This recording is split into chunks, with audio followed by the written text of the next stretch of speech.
This channel does not promote any violent, harmful, or illegal activities. All content provided by this channel is meant for an educational purpose only.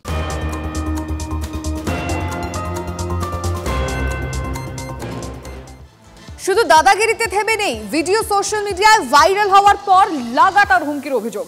নিরাপত্তাহীনতায় ভুগছেন বাঁকুড়ার বেলিয়াতোর যামিনী রায় কলেজের দুই অধ্যাপক। ইমেলে police সুপারকে অভিযোগ, তারপর থেকেই দুই অধ্যাপককে ফের হুমকি দেওয়া হচ্ছে বলে অভিযোগ। কলেজের পরিচালন সমিতির বৈঠকে দুই অধ্যাপককে শাসানি তৃণমূল ব্লক সভাপতি কালীপদ মুখোপাধ্যায়ের। সমাজ মাধ্যমে ভাইরাল হয় সেই ভিডিও। গত 14ই আগস্ট কলেজের বাইরে মদ্যপদের হাতে আক্রান্ত হন কলেজের আর এক অধ্যাপক।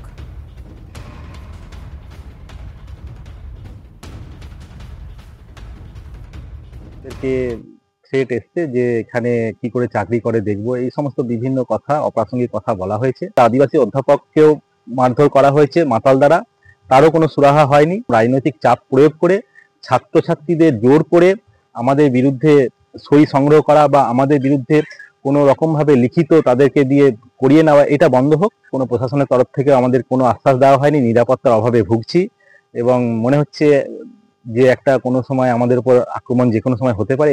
যারা এই শাসক দলের আশ্রয়ে রয়েছে তারাই এই কাজগুলো ঘটাচ্ছে।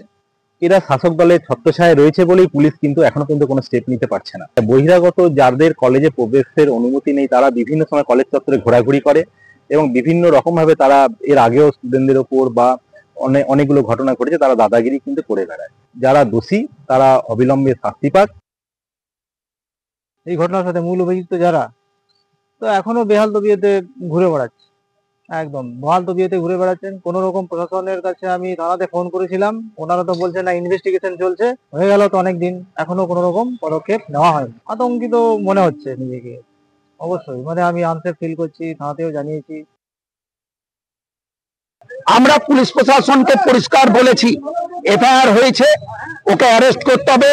কালী মুখার্জিকে অ্যারেস্ট না করলে সামনের দিনে আরো বড় আন্দোলন হবে এবং এই বেলাতোর স্তব্ধ করব। প্রশাসন পুরোপুরি তৃণমূলের চামচাগিরি করছে। পুলিশ প্রশাসন তৃণমূলের ঝান্ডাটা ধরতে বাকি রেখেছে, বাকি পুরোপুরি তৃণমূলের হয়ে কাজ করছে। প্রশাসনকে পরিষ্কার বলেছি 26-এর আগে শুধরে যান, নাহলে 26-এ বিজেপি আসার পর আমরা শুধরে দেবো।